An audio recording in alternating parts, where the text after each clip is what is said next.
Hi friends, இன்றைக்கி நம்ம ரத்தம் ஹீமோக்ளோபின் கூடக்கூடிய காய்கறிகளை பற்றியும் பார்ப்போம்.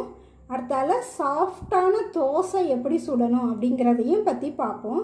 சாஃப்ட்டு தோசை சுடுறதுக்கு தேவையான பொருட்கள்: தேங்காய் துருவி மாவோடு போட்டு அரைச்சிருக்கேன். அது இந்த டம்ளருக்கு 1 டம்ளர் தேங்காய் பூ எடுத்து மாவோடு போட்டு அரைச்சிருக்கேன். ஒரு சின்ன சைஸ் பல்லாரி, கடுகு, இந்த டம்ளருக்கு 1 டம்ளர் பச்சரிசி,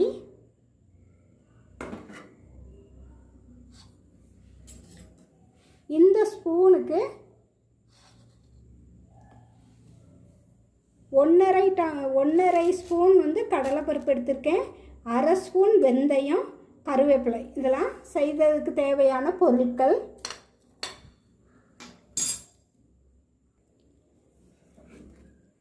நான் முதவே பச்சரிசி, கடலைப்பருப்பு, உளுந்து இதெல்லாம் நல்லா 4 மணி நேரம் ஊற வச்சு அதை நல்லா தேங்காய் பூ எல்லாம் சேர்த்து மாவாக அரைச்சி வச்சுருக்கேன். 10 மணி நேரம் ஆகுது. இதை அரைச்சி வச்சு நல்லா புளிச்சு இருக்குது. இதை எப்படி தோசை சுடணும் அப்படின்னு பார்ப்போம். இப்போ அடுப்பை பற்ற வச்சுக்கிடுவோம். பற்ற வச்சு இந்த தாளிக்க சட்டியை அடுப்பில் வச்சுக்கிடுது. சட்டி காஞ்சதும் எண்ணெய் ஊற்றணும்.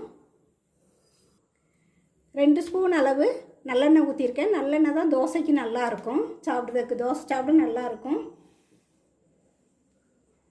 எண்ணெய் காயட்டும். எண்ணெய் நல்லா காஞ்சிட்டு இப்போ கடுகு 1 ஸ்பூன் கடுகு போட்டுருணும்.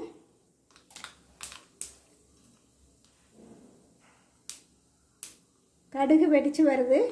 இப்போ வெட்டி வச்சுருக்க இந்த பல்லாரியை தட்டிடுறேன்.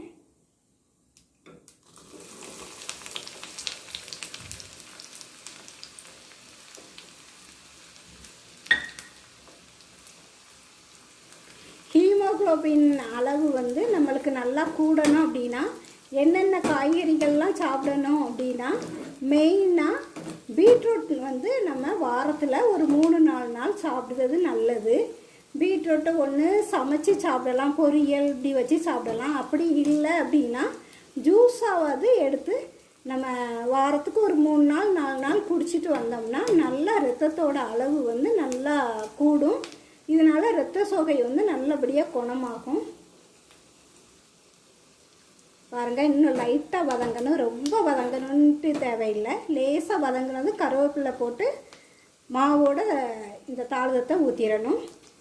அதே போல் கீரை வகைகள், எல்லா கீரை வகைகள்லேயும் இரும்பு சத்து நல்லா இருக்குது. அதுலேயும் முருங்கைக்கீரையை நம்ம ஜூஸாகவும் எடுத்து சாப்பிடலாம், நல்லா பொரியல் இப்படியும் வச்சு சாப்பிடலாம். முருங்கைக்கீரை, வெந்தயக்கீரையிலலாம் நல்லா அதிகமான அளவு இரும்பு சத்து இருக்குது. அது ரத்தத்தை நல்லா விருத்தி பண்ணும். இப்போ பாருங்கள், இவ்வளவு வதங்கினது போதும். இப்போ கருவேப்பிலை போட்டுருவோம். கருவேப்பிலை போட்டு மாவோடு சேர்த்துடணும்.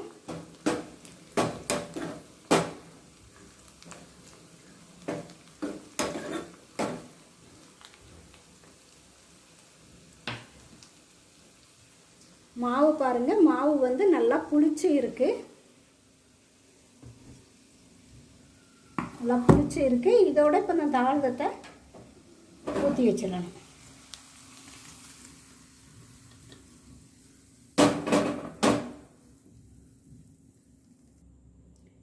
இப்போ இந்த மாவுக்கு தேவையான உப்பும் இப்போ தான் இதில் கலந்துக்கிடுதேன். 1/2 ஸ்பூன் உப்பு போட்டிருக்கேன். கூட கொஞ்சம் உப்பு போட்டிருக்கேன். இப்போ நல்லா கிண்டி விட்டுறணும்.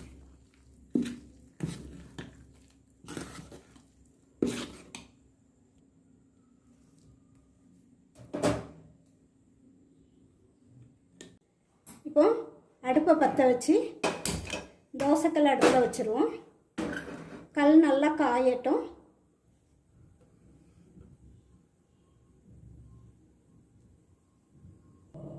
இப்போ தோசைக்கல் நல்லா காஞ்சிட்டு இப்போ மாவு ஊற்றிடுவோம்.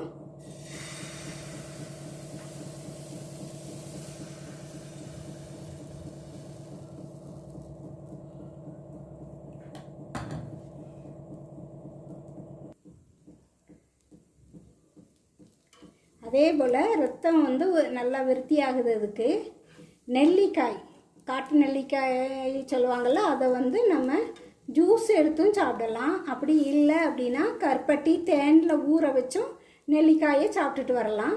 அதே போல் வாழைத்தண்டை வந்து சாயந்தரம் நைட்டு வந்து சாப்பிடக்கூடாது. வாழைத்தண்டை ஜூஸ் எடுத்து காலையில் இல்லைன்னா மதியம் பகலில் வந்து சாப்பிடும்போது வந்து நம்மளுக்கு நல்லா ரத்தம் வந்து நல்லா விருத்தியாகும், நல்லா உற்பத்தி ஆகும்.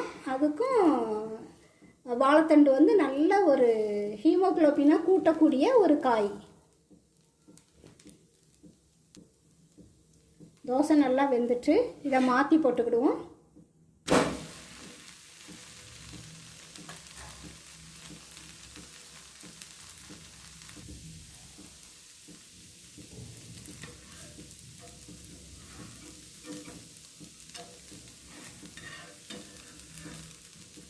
இந்த தோசை வந்து நல்லா சாப்பிடுறதுக்கு வந்து தேங்காய் பூலாம் சேர்த்து அரைச்சிருக்கிறதுனால நல்லா டேஸ்ட்டாக இருக்கும்.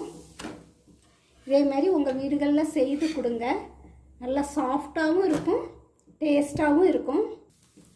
அதே போல் உருளைக்கிழங்கு, சீனிக்கிழங்கு, சர்க்கரை வள்ளிக்கிழங்குன்னு சொல்லுவாங்கள்ல, இதுவும் நல்லா ஹீமோகுளோபினை கூட்டக்கூடிய கிழங்கு வகைகள். ஆனால் உருளைக்கிழங்கை வந்து சிப்ஸு, வறுவல் இப்படிலாம் செய்து சாப்பிடக்கூடாது. உருளைக்கிழங்கை அவிச்சு நம்ம பொரியல் செய்து இப்படி சாப்பிடலாம். அப்படி சாப்பிடுறது தான் இந்த ஹீமோகுளோபினை வந்து நல்லா கூட்டும். இந்த தோசையவும் மாற்றி திருப்பி போடுவோம்.